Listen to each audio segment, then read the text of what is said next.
Dr. Guru Raja, because we're talking about all the comparison between West and East, right? And I just wanted to bring it out that here, I think Ayurveda has become such a way for people just want to know what their constitution is. They just want to know what their prakriti or vikruti are. But compared to India, I see that the diagnosis is mostly made that like there here belief is everybody has to do a questionnaire to understand if they are a vata pitta or kapha body type, and then the diagnosis, and then the symptomatic approach and all that is given. But the whole pathogenesis in India is there is no questionnaires, but it's mostly based on the nidana and how is something formed, and just understanding. Like the consultation can be like 10 minutes, but within 10 minutes the vaidya is able to understand what is happening based on the disease, based on the roga. But and also here lot of clients or patients do come to vaidyas and practitioners just to understand, just tell me what am I vata pitta or kapha. So I do not know where this divide began, but I just wanted to bring this up. And do you see that which way is right? Is it because the Vaidyas in India are more experienced and they don't need to go through this questionnaire? They understand it quickly based on the symptoms and pathogenesis? Or is it wrong to go from the beginning, go ask them, tell me what your prakriti is, tell me everything that you experienced as a child and what's happening now, and then I'll be able to assess you. See, there is a whole sort of complexity here. We need to understand certain things. Prakriti of a person is from the beginning till the end, from birth to the death, and it is fixed. So we need to evaluate and establish what Prakriti he is. This is only to understand his body nature. But when you try to do that, when a patient is having a disease and he has approached you, then many of the questionnaire part is not knowing to us. It's only given answers given by the patient. So patient may be sometimes wrongly predicting the things or wrongly conveying the things, may make us to land in a wrong interpretation. So Prakriti analyzing of a person may not be always be influencing his diseases, but it is only a supportive factor. Second thing, in India, when a patient approaches us, we try to analyze the present complaint, for what he has come to us. So when such complaints are there, we try to analyze based on what vata, pitta, kapha is these lakshanas have evolved. So accordingly, we treat it. We are not going to treat the prakriti of the person. We are treating the condition here. So once we are treating the condition, then automatically things will settle down. This is point number one.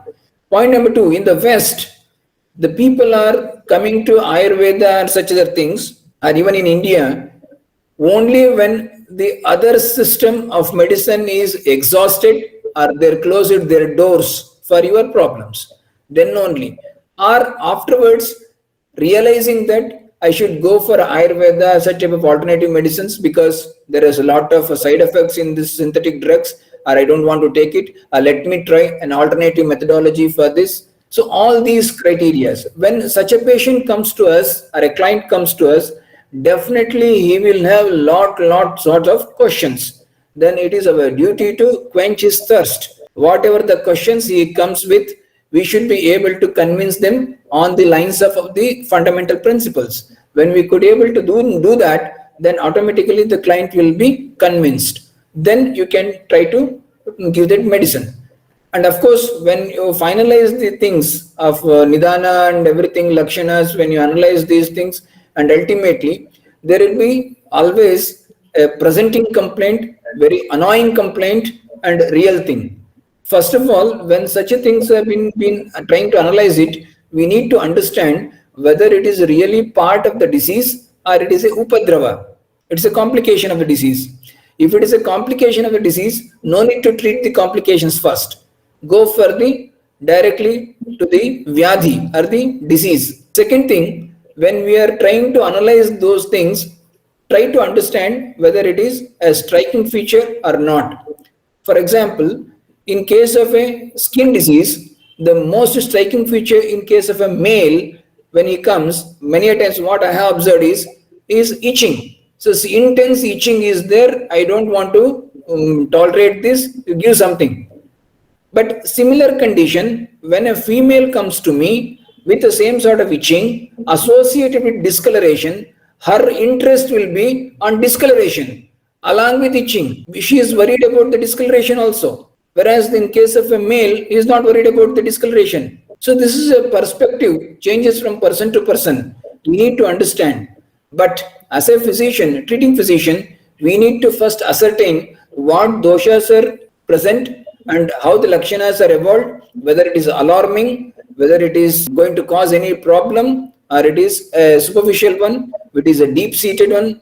When we analyze these things, then we need to go for Vyadhi Pratyanika Chikitsa to some extent, Lakshana Chikitsa to some extent, and to some extent, we need to understand that whether this particular condition falls under which criteria, because all the diseases can be classified into 4 categories: Sukhasadhya, Kashtasadhya, Yapya, and Asadhya, where this particular person falls into the category.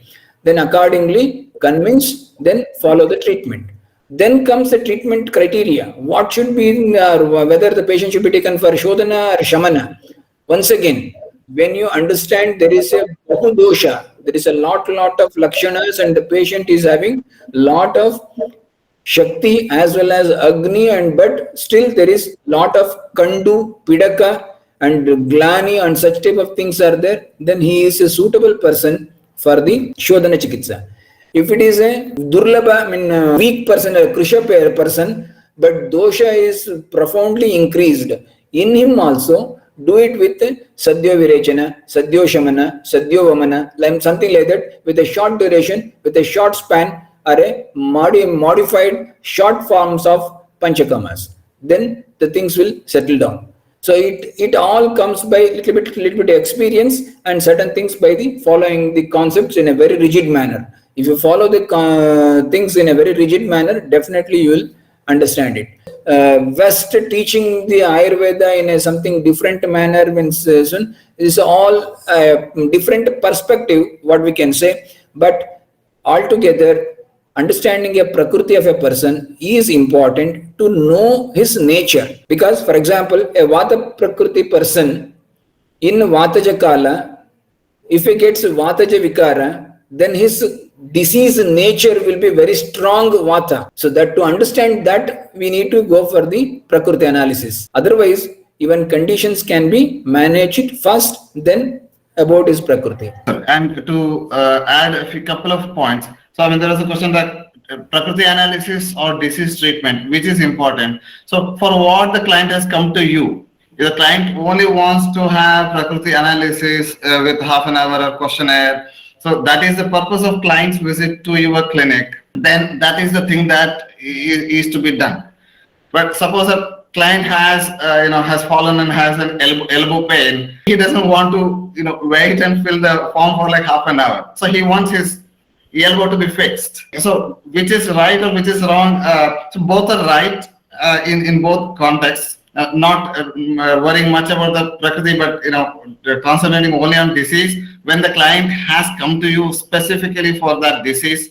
So that is right here. But in case of if the client comes to you just for Ayurvedic analysis of their body and mind without any disease or anything related with disease, then doing prakriti analysis and based on the doshas, suggesting a few things, that also makes sense. I mean, prakriti will have some effect on the disease for sure, but when the disease is chronic, it's staying for more than 6 months to 1 year or several years, then the effect of prakriti on that particular disease will be less. Meaning the disease itself, the dosha utklesha that happens, the dosha aggravation that happens, that will override the prakriti context. So we have to concentrate more on disease there rather than the prakriti itself. Definitely, if it's a Vata, that's what I said. If a Vata prakriti person, in Vataja Kala, that is in the older ages, gets a motor neuron disease, MND, then definitely his lakshanas will be profound, more big, much huge.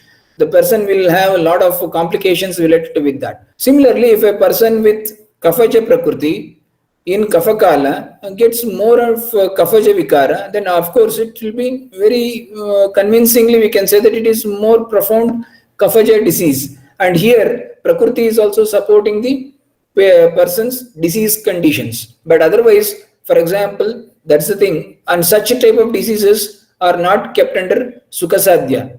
You observe that.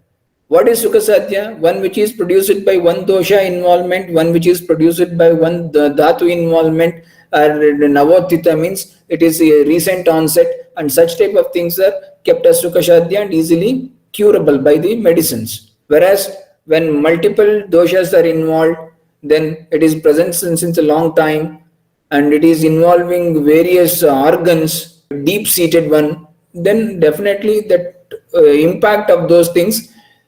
Plus in a patient, when the Prakriti is also supporting that, then it is a stronger one. If Prakriti is something different, for example, if it's a Vataja person, in him some Pittaja Lakshanas are developed, then that person will have a different type of Lakshanas, and those Lakshanas are comparatively weaker when similar Lakshanas are produced in a Pittaja person. So that's the reason we need to understand for the Prakritis. But it doesn't make any influence on such a thing that Prakriti has to be analyzed first, then only we need to go for the Chikitsa. No, it is not like that.